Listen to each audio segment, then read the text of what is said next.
To all the children, the staff, parents, guests and dignitaries, and all fellow Indians living in India and abroad. We wish you all a very happy Independence Day. And I believe that this Independence Day would not just mark a moment of celebration, but it would lay the path for a better future for every Indian living in every corner of India, irrespective of caste, creed, religion, ideologies, social or economic status. An India that would give everybody an equitable opportunity to live with dignity, with freedom, with security, with opportunities, to realize their true potential is the India that we would see in the near future. With this prayer, with this wish, I once again congratulate everybody on this momentous occasion of completing 75 years of independence and celebrating the beginning of Amrut Kal, as has been told by the Prime Minister.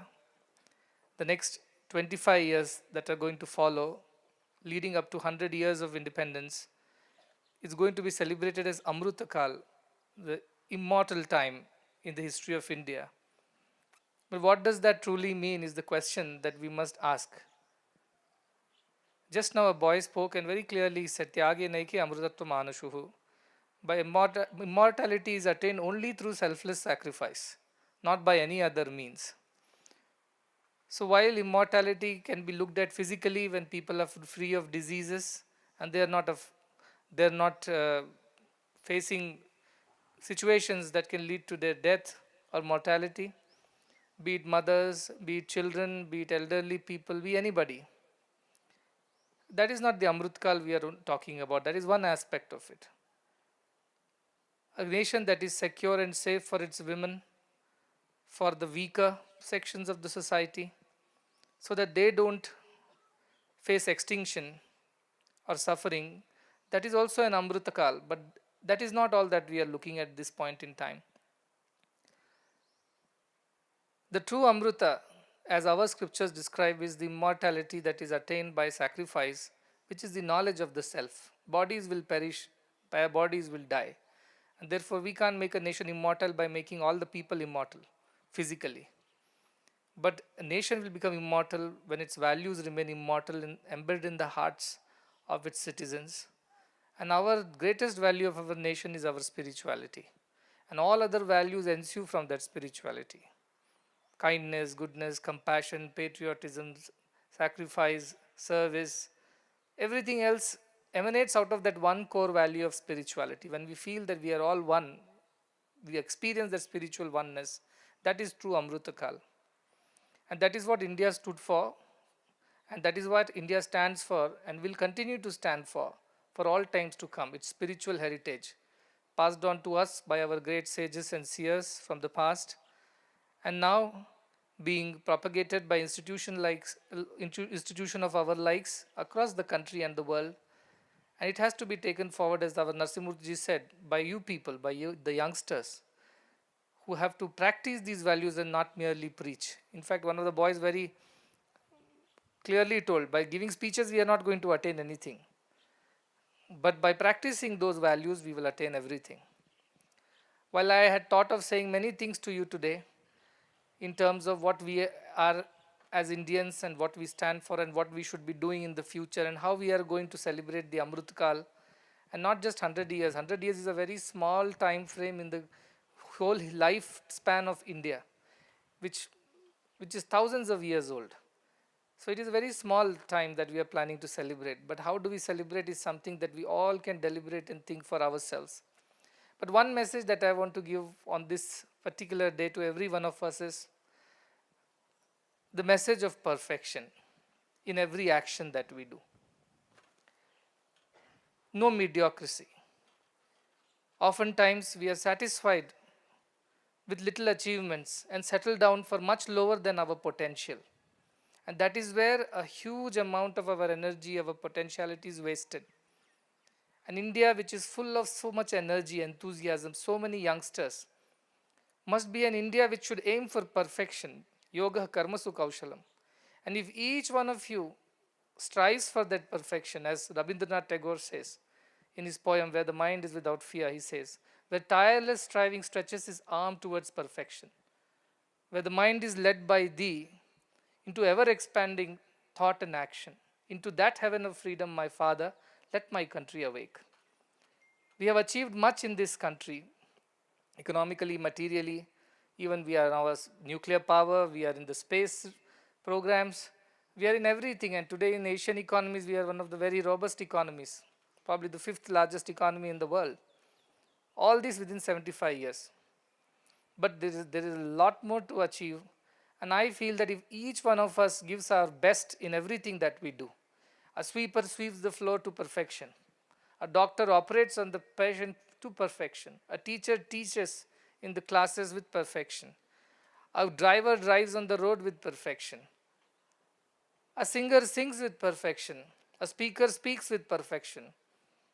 In every aspect of our life, if we just do our very best and strive for that perfection, I think as a nation we can achieve much more, both materially and spiritually. What is really not letting us achieve that is our sense of limitedness that we have kind of accepted for ourselves, that this is all we can do and this is enough. Last time we did this and this much is enough this time, this is enough achievement. I think that is something that I do not want our students, staff, our people, or any Indian for that matter to fall into. We must always strive to do better than what we have done before, but we must always aim at that perfection. What is the best way this can be done? Of course, within the circumstances, within the constraints that we may have. So one message that I want everybody to truly take to their heart on this Independence Day is the message of perfection. In everything that we do, let us be perfect. Let us strive for it at least. I'm sure if not today, some point in time. And that is why the university's motto is Yoga Karma Kaushalam. Many people ask me, Kaushalam means excellence. I said, no, excellence is the path, perfection is the goal. You must keep excelling at everything that you do so that one day you attain perfection in everything that you do. And that begins from the smallest and the last and the least person also in the institution. As I said, a gatekeeper who mans the gate must do his job with perfection. With all his sincerity, he should give his very best. So also a cook in the kitchen, so also sweeper, teacher, doctor, lawyer, whoever is working in whichever field, if every Indian strives for that perfection in their own field, including the field of spirituality, I'm sure this nation will stand tall for all times to come, and all the sacrifices that were made by people to bring this independence to us so that we can have this opportunity to strive for excellence and perfection is ours. And we are not forced to do things which we do not want to do under a foreign rule. This is our privilege, and this comes with the responsibility to keep it up, and not only keep it up, but to grow and evolve from here. So to all the children, the staff, while I wish a very happy Independence Day, and I also look forward to doing much more together for the country and the world in every field, especially nutrition, education, and healthcare that we have thought of as very important areas of social service. But more importantly, I want you to progress individually, and individual progress will lead to collective societal progress, and societal progress will lead to national progress. And therefore, the ball starts rolling with each one of you, not at the top, but right at the bottom. And therefore, each one of you must strive for excellence and ultimately achieve perfection in everything that you do. And if you do not know how to do, learn from those who know. And keep pushing yourself to achieve greater heights every day, in everything. This is all, if we all do individually, I'm sure our nation has much to achieve. Let us not slip into mediocrity. Let us not settle for the lesser. Let us always aim for the high. Aim high, soar high. Low aim is crime, that is what I say. You should not think of anything low. And that begins with little things that we do. You brush your teeth, do it well. Don't do just, you don't even know when you wake up, the brush is in your mouth or your neighbor's mouth. So sleepy. If you don't do it well, do it well. Let your breath smell fresh. Perfection begins there. Let your clothes be neat. Perfection begins there. Your gait be good. Perfection begins there. You maintain and manage your affairs every day with that kind of detailing and perfection, I think that's where our nation can become great. And same thing when it applies to spirituality. You apply it to spirituality, even spiritually you will be perfect. So this is the only message that I want to convey on this day. I hope it has gone deep into your mind. ಅರ್ಥ ಆಯ್ತಾ ನಾನೇನು ಹೇಳಿದೆ? ಏನು ಮಾಡಿದರೂ ಕೂಡ ನಾವು ಪರ್ಫೆಕ್ಟಾಗಿ ಮಾಡಬೇಕು, ಅದಕ್ಕೋಸ್ಕರ ನಾವು ಪ್ರಯತ್ನ ಮಾಡಬೇಕು. ಸುಮ್ಮನೆ ಯಾವುದೋ ಅಗಜಬಿಜಿ ಮಾಡಿ ನಾವು ಮ್ಯಾನೇಜ್ ಮಾಡ್ತೀವಿ, ಆ ಮ್ಯಾನೇಜ್ ಮಾಡಿರ್ತೀವಿ ಅಂತ ಆ ಬುದ್ಧಿ ಇರಬಾರ್ದು ನಮಗೆ. ಹೇಗೋ ಹಾಗೋ ಮ್ಯಾನೇಜ್ ಮಾಡ್ತೀವಲ್ಲ, ಯಾರಿಗೂ ಗೊತ್ತಾಗೋದಿಲ್ಲ, ಯಾರಿಗೂ ಗುರ್ತಾಗೋದಲ್ಲ, ಆದರೆ ಭಗವಂತಗೆ ಗುರ್ತಾಗುತ್ತೆ. ಅವ್ರು ಎಲ್ಲ ಕಡೆ ಇದ್ದಾನೆ, ಎಲ್ಲರೊಳಗೆ ಇದ್ದಾನೆ, ಅವನು ಗುರ್ತಾಗುತ್ತೆ. I heard when we get to, this is a famous story, lot of stories were told today, so let me tell a story too. It was, I think, Michelangelo, who was a great, he was a man of multiple talents, and he was also a great painter. So up there somewhere on the ceiling of the church chapel, he was painting something with great perfection and detail.